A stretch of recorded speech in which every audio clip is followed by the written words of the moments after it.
नमस्कार दोस्तों, इस वीडियो में आपका स्वागत है। देखिए, आज की इस वीडियो में हम लोग सिलेंट्रेटा के बारे में डिस्कस करेंगे। सिलेंट्रेटा अगर एनिमेलिया को देखा जाए तो स्पंज के बाद दूसरा ग्रुप है, ठीक है, दूसरा फाइलम। स्पंज या पोरीफेरा सबसे प्रिमिटिव एनिमल होता था जहाँ पर cellular level of the organisation पाया जाता था, ठीक है। लेकिन सिलेंट्रेटा में सबसे पहले टिश्यू सिस्टम पाया जाना शुरू हो जाता है, ठीक है। अगर आप सारे एनिमेलिया की बात करें एक तरफ से, यानी पोरीफेरा से स्टार्ट करते हैं आप और कॉर्डेटा तक चले जाते हैं, तो सबसे प्रिमिटिव, अगर इवोल्यूशनरी पॉइंट ऑफ व्यू से देखा जाए तो सबसे प्रिमिटिव जो होता है वो पोरीफेरा होता है। और उसके बाद पोरीफेरा के बाद सेकेंड स्टेप पे आपका सिलेंट्रेटा आता है। पोरीफेरा में cellular level of the body organisation पाया जाता है, ठीक है। लेकिन सिलेंट्रेटा में जब आप आते हैं तो यहां पर टिश्यू सिस्टम विकसित होना शुरू हो जाता है, ठीक है। यह प्रिमिटिव यू मेटाजोआ भी है। यू मेटाजोआ के बारे में मैंने बताया था कि मेटाजोआ को दो ग्रुप में बांटा गया था, ठीक है। पहला था पैराजोआ और उसके बाद दूसरा यू मेटाजोआ। तो पैराजोआ में तो आपका स्पंज हो गया जिसमें कि सेलुलर लेवल बॉडी ऑर्गेनाइजेशन हो गया, लेकिन यू मेटाजोआ में सबसे पहला ऑर्गेनिज्म जो आता है, पहला फाइलम जो आता है वो सिलेंट्रेटा आता है, ठीक है। यहां पर सबसे पहले tissue level of the system body organisation develop करना शुरू कर देता है, ठीक है। देखिए, जितने भी सिलेंट्रेटा होते हैं ये सभी एक्वेटिक होते हैं, ठीक है। कुछ फ्रेश वाटर होते हैं लेकिन ज्यादातर मरीन वाटर होते हैं, यानी समुद्र के जल में पाए जाते हैं। फ्रेश वाटर और मरीन वाटर के बारे में मैंने आपको बताया था कि फ्रेश वाटर ऐसा पानी होता है, ऐसा जल होता है जिसमें कि साल्ट का कंसंट्रेशन 1% से कम हो, ठीक है।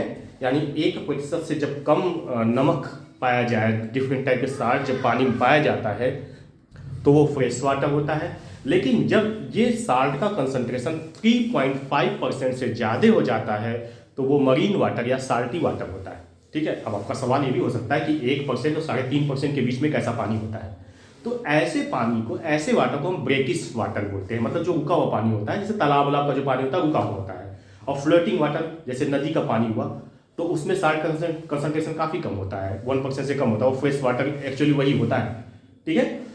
तो मरीन वाटर, ज़्यादातर मरीन वाटर में ही पाए जाते हैं सिलेंट्रेटा, ठीक है। देखिए, जो सिलेंट्रेटा जो होता है वो सेसाइल होता है। सेसाइल का मतलब जानते हैं क्या होता है? सेसाइल का मतलब कि एक जगह पर वो सबस्ट्रेटम पे अटैच हो, ठीक है, इधर उधर मूव न करे। जैसे कोरल्स हो गया, मूंगा जैसे होती है, ठीक है। इसके अलावा एनिमोन्स हो गया, सी एनिमोन्स हो गया, ठीक। और कुछ ऐसे सिलेंट्रेट्स भी होते हैं जो फ्री फ्लोटिंग होते हैं, ठीक है। जैसे हाइड्रा, ठीक है। हाइड्रा फ्रेश वाटर सिलेंट्रेटा है। हाइड्रा के बारे में हम लोग बचपन से पढ़ते आ रहे हैं, ठीक है। क्लास 6 से ही हम लोग हाइड्रा के बारे में पढ़ते चले आ रहे हैं। उसमें टेंटिकल्स होता है, वो अपने टेंटिकल्स के द्वारा मूव करता है, ठीक है। दूसरी चीज इंपॉर्टेंट सिलेंट्रेटा में होती है कि इसमें रेडियल सिमेट्री पाई जाती है, ठीक है। रेडियल सिमेट्री का मतलब समझ गए ना, कि मतलब किसी भी एक्सिस से अगर हम काटे तो वो दो बराबर भागों में डिवाइड हो जाता है, ठीक है। दूसरी नेक्स्ट खास चीज ये होती है कि ये डिप्लोब्लास्टिक नेचर की होती है, मतलब इसमें इक्टोडर्म और इंडोडर्म पाया जाता है, ठीक है। सबसे बड़ा सवाल कि इसको सिलेंट्रेटा क्यों कहते हैं, ठीक है, या निडेरिया क्यों कहते हैं। तो देखिए, सिलेंट्रेटा इसको इसलिए कहते हैं कि इसमें सिंगल गैस्ट्रोवैस्कुलर कैविटी पाई जाती है, ठीक है। एक गैस्ट्रोवैस्कुलर कैविटी इसमें सिंगल पाई जाती है जो कि बाहर सिंगल ओपनिंग के द्वारा खुलती है। तो इस गैस्ट्रोवैस्कुलर कैविटी को सिलेंट्रॉन कहते हैं, ठीक है। इसके वजह से इसे हम सिलेंट्रेटा भी कहते हैं। दूसरा सवाल, किसे निडेरिया क्यों कहा जाता है?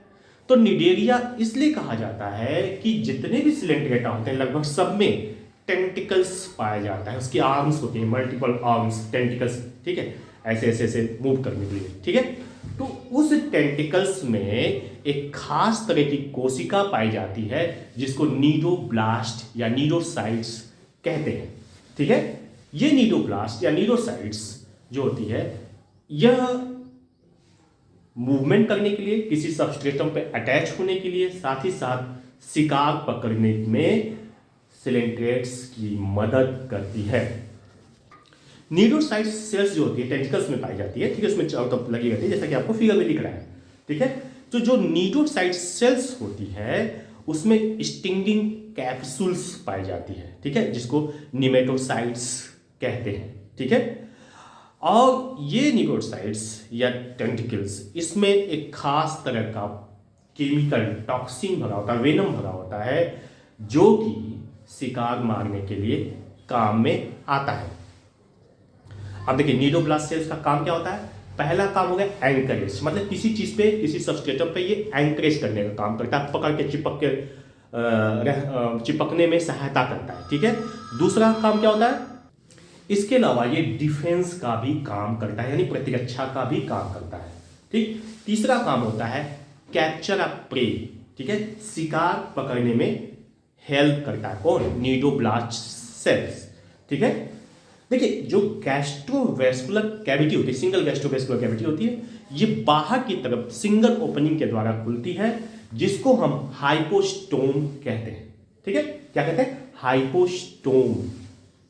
देखिए जो निडेरिया होता है या सिलेंट्रेटा जो होता है, इसमें जो डाइजेशन होता है, ये एक्स्ट्रासेलुलर डाइजेशन भी होता है और इंट्रासेलुलर डाइजेशन भी होता है। एक्स्ट्रासेलुलर डाइजेशन का मतलब ये होता है कि सेल्स के बाहर, ठीक है, सेल्स के बाहर कैविटी में जब डाइजेशन होता है तो उसको एक्स्ट्रासेलुलर बोलते हैं। जब सेल्स के अंदर जब होता है तो उसको इंट्रासेलुलर डाइजेशन कहते हैं, ठीक है। देखिए जो निडेरियंस होते हैं वो दो बेसिक बॉडी फॉर्म में पाए जाते हैं, ठीक है। एक को बोलते हैं पॉलिप्स, ठीक, दो फॉर्म में होता है, एक पॉलिप्स होता है और दूसरा होता है मेडुसा, ठीक है, पॉलिप और मेडुसा। देखिए जो पॉलिप्स फॉर्म होता है वो सेसाइल्स होता है और सिलेंड्रिकल होता है, ठीक है, जैसा कि इस फिगर में आप देख रहे हैं, सेसाइल्स होता है और सिलेंड्रिकल होता है, जैसे हाइड्रा, एडेंसोनिया, ठीक है। जो मेडुसा फॉर्म होता है, जो दूसरा फॉर्म मेडुसा जो होता है, ये अम्ब्रेला लाइक स्ट्रक्चर बनाते हैं, ठीक है, कैसा, अम्ब्रेला, छाते की तरह स्ट्रक्चर बनाते हैं। ये फ्री स्विमिंग होते हैं। वो देखिए जो पॉलिप जो फॉर्म होता है वो सबस्ट्रेट पे अटैच होता है, सेसाइल होता है, लेकिन जो मेडुसा फॉर्म होता है ये फ्री स्विमिंग होते हैं, ये समुद्र की तलहटी में या पानी में तैरते रहते हैं, ठीक है, जैसे ऑरेलिया जिसको जेली फिश भी कहते हैं, ठीक है। लेकिन कुछ ऐसे सिलेंट्रेट्स भी होते हैं जिसमें दोनों फॉर्म पाया जाता है, यानी मेडुसा फॉर्म भी पाया जाता है और पॉलिप फॉर्म भी पाया जाता है, जैसे ओबेलिया, ठीक। लेकिन ओबेलिया में जब ये दोनों फॉर्म पाया जाता है तो इसमें अल्टरनेशन ऑफ द जनरेशन पाया जाता है, ठीक है। अल्टरनेशन ऑफ जनरेशन के द्वारा ये दोनों फॉर्म, इसमें मेडुला पॉलिप फॉर्म और मेडुसा फॉर्म दोनों पाया जाता है, ठीक है। जो पॉलिप फॉर्म होता है, ठीक है, वो एसेक्सुअल रिप्रोड्यूस करके, एक्सेक्सुअली रिप्रोड्यूस करके मेडुसा फॉर्म बनाता है, ठीक है। और जो मेडुसी या मेडुसा, ठीक है, ये सेक्सुअली रिप्रोड्यूस करके पॉलिप फॉर्म को जनरेट करता है। एग्जाम्पल इसका ओबेलिया, ठीक है। तो ये सिलेंट्रेट्स के बारे में मैंने कुछ आउटलाइन बता दिया, ठीक है। अब इसके एग्जाम्पल जान लेते हैं। सबसे इंपॉर्टेंट है फाइसेलिया, ठीक है, जिसको पुर्तगीज मैन ऑफ वार भी कहते हैं, ठीक है।